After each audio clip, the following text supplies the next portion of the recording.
My mom let me struggle for years to earn my dad's love, knowing I wasn't his biological son, and now I don't know if I can forgive her. Posted by you/foreverplane70101. My 17M parents were young when they got married. My mother, 38F, is a stay-at-home mom and works part-time, while my dad, 40M, is a software developer. I am the oldest of 4 siblings. I have been treated like the black sheep of the family for as long as I can remember. Birthdays never meant anything, just a cupcake from my mom and no presents. I wasn't allowed to have friends over. Christmas was never something I looked forward to. At most, I would get some socks while I watched my dad, aunts, uncles, and grandparents give my siblings gifts, new bikes, the latest fashionable clothes, phones, game consoles, games, you name it, they got it. The same went for their birthdays, big parties where their friends and family would show up and shower them with gifts. I was never allowed on family trips or vacations. I was left behind to stay with my grandparents, who were strict about everything I did. Sometimes, they would even call someone else to pick me up when I was supposed to stay with them.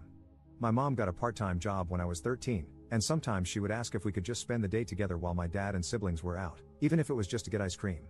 When I was home, I mostly stayed in my room and studied. It didn't matter how well I did in school or sports, my dad showed no interest. I was able to earn some money by tutoring, and I eventually managed to get a part-time job at a food court and a grocery store, which meant I spent less time at home. Over the years, my mental health got worse and worse because I was trying to maintain good grades, perform well in sports, and work 2 part-time jobs. My mom helped me find a therapist, who has been a great help. Yesterday, I came home from work late, tired, and just wanting to go to bed. I opened the door to hear my mom arguing with my dad and aunt in the living room. I could hear my aunt saying that I should be more grateful toward my dad. Then they saw me standing in the doorway and stopped talking. My mom and dad looked like they had seen a ghost, while my aunt announced, "And in comes the bastard." I was shocked to hear her say that. I knew she didn't like me and mostly ignored me when we were in the same room, but I got angry and just asked her to repeat what she had said. My dad quickly stopped her, but no, I wanted to know what I should be grateful for. So I asked what was going on. No one said anything for a while, so I asked again, grateful for what? Being ignored, neglected, abandoned, while my siblings are spoiled and get to play happy family with dad? As soon as I said dad, my aunt shouted that I was not his son. I was shocked by what she said, and I asked my dad if it was true. He looked at me and just said, "I'm sorry." I didn't know what to say. I looked at my mom, and she said nothing. I went to my room and just started crying. Later, my mom found me on the floor, shaking and crying. She helped me up and stayed with me until I fell asleep. I woke up this morning and called in sick. I barely left my room today.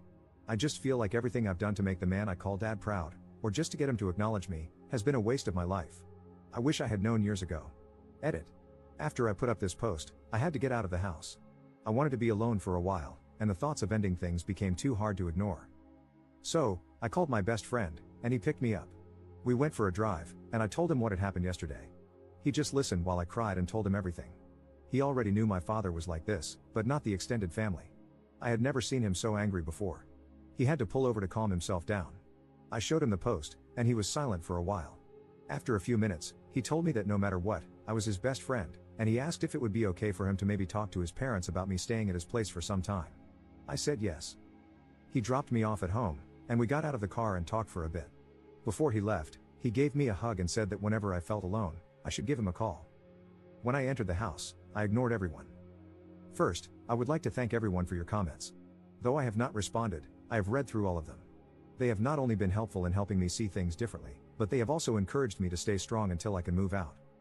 You are right, this man is not my dad or father, and I will no longer see him as such. I will try to get some answers about why I am being abused, why no one told me anything all these years, and most importantly, who my real biological father is. Is he alive? Does he know I exist? To clarify one thing, I have no idea who anyone on my mother's side of the family is, and therefore, there is no contact with them. My 18th birthday is at the end of the summer, and I plan to move out that day, or even sooner, if I have the opportunity to do so. Commenter. So sorry to hear that. I can't imagine what you've been through or are going through. You do seem like a good kid, your whole life is ahead of you, and I'm sure good things await. You'll come out of this stronger and wiser. Didn't your mother and her husband say anything to you after you got home? Didn't they try to stop you from going to your friend or at least talk to you about this? Ops response. When I left, I didn't say anything. I just texted my mom that I was out and would be back later. When I got home, my mom tried to say something, but I ignored it and went to my room. She came to check on me later and asked if I'd like to come down for dinner, but I declined and said I wasn't hungry. She stayed for a while and tried to get me to open up. I just asked why she never told me that he wasn't my father. She didn't answer the question and just said how sorry she was that I had to find out this way, And then she left. Update 4 days later. So, a lot has happened in these past few days, and I am conflicted about many things right now. However, I am hopeful that I can start to heal mentally. Also, sorry for the long post. On Thursday, before I left for work at the grocery store, my father, whom I will refer to as K, called out to me. I responded by saying, yes, his first name. He looked confused because I have always called him Dad before. After a bit of silence, I bluntly asked, what? He didn't respond and just told me it was nothing, so I went to catch the bus. When I got home late in the evening, my mom wanted to know why I called K by his first name. I told her that he never treated me as anything close to a son, so why should I call him Dad anymore? She had no answer, but she told me he was hurt by it. I wanted to scream when she said that. Yesterday, I had an appointment with my therapist, and I cannot put into words how much she has helped me over the years. Later, my best friend called to let me know that I could stay with them if I wanted. This morning, when I woke up, my mom was already awake and making breakfast. I asked her if we could talk alone today, as it was important. She agreed to talk after breakfast because Kay had to leave for work shortly after. After Kay left, she told my siblings not to enter the kitchen for a while. I am paraphrasing a bit because it was a long conversation. We sat down, and I found it hard to get the words out at first. But I told my mom that I couldn't get over the way I've been treated and neglected by Kay and his side of the family for all these years, and I needed to know why she allowed it. At first, she tried to dodge the question and gave me the same answers as always. But I didn't give in and told her that this was important to me. Again, she tried to dodge it, so I told her that I couldn't do this anymore. I was going to pack up some of my things and move out, and until she was ready to tell me the things I needed to hear, we would not be on speaking terms. She started to tear up and just kept saying, "I'm so sorry," over and over. It hurt me in that moment to see my mom cry, but I tried my hardest to keep my emotions in and asked her again, why? After some time, when she calmed down, she told me what happened. When she was 20 and in university, she had a boyfriend whom she had been with for 3 years. They shared an apartment along with his best friend. One night, they went out clubbing and got into an argument because she wanted to stay, but her boyfriend wanted to go home. He left, and both she and his best friend were really drunk. That night, she cheated on her boyfriend with his best friend at the club. The next day, she woke up and realized what she had done. After a few days, she and the best friend confessed to the affair, and her boyfriend broke up with her. Her ex contacted her parents and told them what she had done. Her parents were furious and told her she was not welcome back home, cutting off all financial support. She had to move out, lost a lot of friends, and had nowhere to stay. She ended up living in her car for a while. When she found out she was pregnant, she didn't know what to do. She went back to the apartment to find that her ex and his best friend no longer lived there. She tried calling and texting them, but they didn't pick up or respond to her messages. She eventually got a job at a cafe, where she met Kay.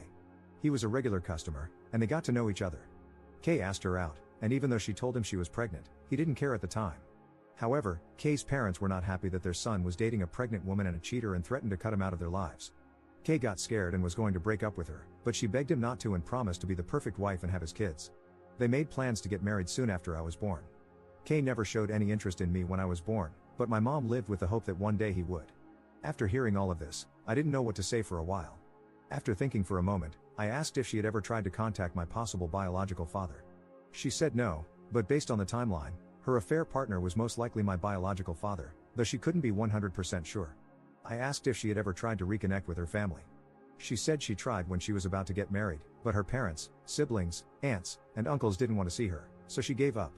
I asked her why Kay was hurt by me calling him by his first name. She told me he had been seeing a therapist for the last 2 years because he had been suffering from depression and guilt. This surprised me. She said it started when I was 15. I had come home after a handball game, where we won, and I was awarded man of the match. I was so happy and excited to tell them about it. My mom was, of course, happy for me, but Kay just told me to put the award with the others in my room. I started crying in front of him and asked why he hated me. He didn't reply, so I went to my room and cried all night. After that, Kay felt a sadness that wouldn't go away, it only grew. My mom eventually convinced him to see a therapist. Over time, the therapist got through to him, and for the past few years, he's been living with this guilt. When I called him by his first name, he realized he had lost me. The next question I was afraid to ask, but I asked if he had ever abused her. She told me he had never abused her and that Kay had only ever loved her. The only time he ever questioned her was when she was pregnant with my younger brother, and he asked for a paternity test, which she understood. When it came back positive, he apologized and never questioned her again.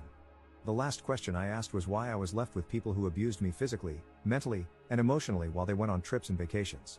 She was shocked to hear about the physical abuse and asked me what had happened. I told her that I never said anything at the time because I was afraid of Kay's family members when it happened. I told her everything I could remember, but here are some of the things they did. My grandparents would scold me loudly and hit me when I was younger. My aunt never spoke to me unless she needed a favor, only to then go back to ignoring me and telling me to stay in the guest room. When I was 14, my father took the family on a 2-day trip to Croatia but left me with his older brother.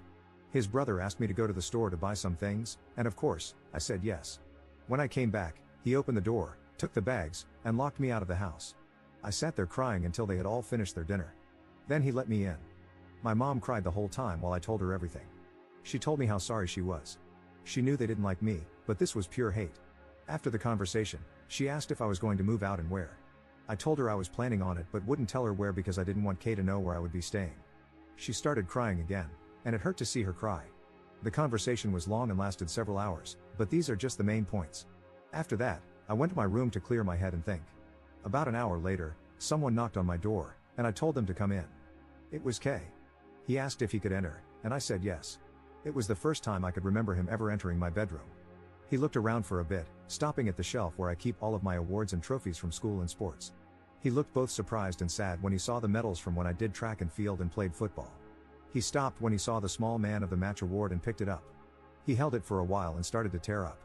Then, he put it back and sat down on the bed. Neither of us said anything for a while. I asked if Mom had told him what we talked about. He was still tearing up and slightly nodded his head. I asked him if he was aware of how I see him. He nodded again and whispered, "Yes." I asked, "So you know the extent of what your parents and siblings put me through?" He looked me in the eyes and asked if it was true. I said yes, and he just started crying. After a while, he stood up and hugged me. This was both the first time he had ever hugged me and the first time I'd ever seen him cry in front of me. I just hugged him back and started to cry too. He didn't want to let go and said how sorry he was, for the pain he caused me, for the years of neglect, for treating me like an outsider. He begged me not to move out. When he finally let go, he asked for a chance. I told him that maybe, with time, I could forgive him and Mom, but they had to earn it.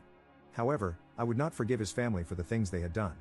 Also, for now, he was still Kay. He was hurt by this but accepted it. For now, I am not moving out. But if things go back to the way they were, I will not hesitate to leave, and he knows it. We are going to see a family therapist together. In the future, I will try to reach out to my biological father. However, I'm still unsure about my maternal side of the family. I'm on the fence about them. Thank you for reading. Edit. I called my friend and told him what happened. The door will always be open at his place. We have known each other since we started school, and we both play for the same team. I know his parents well, and they are lovely people. I know many of you want me to move out as soon as possible, but I told them I would like to give them this one chance, and that is what I will do for the moment. Honestly, I am not scared that things will just go back to how they have been. I have been saving all of my money since I started working. To those who have been sending virtual hugs, here's a virtual hug back, and thank you. Thank you for all the comments and support. Commenter. What are they going to do about your stepfather's family's abuse? Are they going to call them out on it? And how do your other siblings treat you, obviously with the exception of your sister, who seems to love you? Ops response. Kay and Mom have spoken to my siblings, letting them know that, from now on, his side of the family will not be allowed to visit anymore for the foreseeable future. They were surprised at first, but Kay explained what happened. My brothers didn't know what to say, but my sister got really angry at Kay and Mom. I had a talk with my siblings about how hurt I was by my strained relationship with my brothers because we used to be a lot closer. It's like they started seeing me as a roommate rather than a brother some time ago. My sister has always wanted to spend time together and gets really upset if she misses my games. I let them know that I didn't care if they saw his family outside the house. However, my brothers told me they would rather try to fix our relationship. Second update 1 week later. Firstly, I would like to thank all of you who have messaged me on the last post and privately. I want you to know that I am safe and staying at my friend's house. They are willing to let me stay with them long term. These messages have not only opened my eyes but also helped me see my mom and Kay for the people they truly are. Neither of them loves me or cares about me. I have had people sharing their stories of childhood abuse and neglect and how they managed to get out. Every time I have tried to talk to my mom and Kay about the abuse, or asked my mom how she could happily leave me behind and do nothing about it, they have tried to avoid the questions, love bomb me, and say that things will change. What really got to me was a message I received this morning asking how my mom never noticed any bruises when they picked me up after trips and vacations. That sealed the deal for me. There is no way someone who is supposedly supposed to care for you wouldn't notice. This morning, I got ready to leave and packed up my things. It wasn't much that I was taking with me.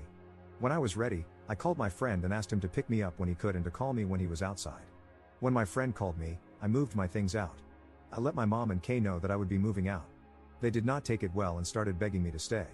I told them that I couldn't stay because it was clear to me that they didn't care about me. Kay got defensive and tried to say that this was my home and I should not leave. I asked him why, after 2 years of therapy, he has remained the same. How come, even though I tried my best, I was still treated like an outsider? He didn't say anything. I asked my mom why she let this go on for years without doing anything to stop it. Again, she didn't say anything. My brothers weren't home, so I went to say goodbye to my sister. It was really hard because she is the only one who has ever treated me with genuine kindness and love. I talked with her a bit, and when I told her that I was leaving, she looked so sad. It was harder than I thought to say goodbye to her. When I got to his car, I just broke down. We drove around for a bit before we got to his place. His dad helped me get settled in the guest room. My friend told his parents about the posts. They asked me to tell them everything, and I did. His parents talked in private for a bit and then let me know that they would rather have me stay with them long term than go back. Again, thank you for everything. Third update 1.5 months later. Just want to give an update on how I'm doing ever since I left. My best friend and his family have been nothing but wonderful. They have taken me in as their own and shown me nothing but love, kindness, and understanding. I appreciate everything they have done to make me feel safe and loved. I have met with my mom and siblings on a few occasions, but never at my old home or at my friend's house. I have made it clear that I will never step foot inside there again, and it took my mom some time to realize that. She stopped asking me to come back after I ignored her for a few weeks. I have switched therapists because I felt like I needed a fresh start in dealing with all of this. And yes, therapists are mandatory reporters in my country. I learned that after my first appointment, when the therapist contacted the police and reported my old one. Kay and some of his extended family have tried to reach out via texts. Some have offered their apologies, while others just sent insults. It's not hard to figure out why. Those have been blocked. To those who apologized, Kay's parents, brother, and his family, I replied with a simple, I accept your apology, but I do not forgive you. That may never happen, and it will be on my terms. For the foreseeable future, do not contact me again. What happens next, I do not know. I am just going to focus on school, my mental health, and getting a driver's license. Thank you for everything. I truly appreciate every one of you, and big hugs to you all. Commenter. Bro, let's be honest, you need to keep your distance from your mom. I mean, she knew what they did to you and never tried to stop it.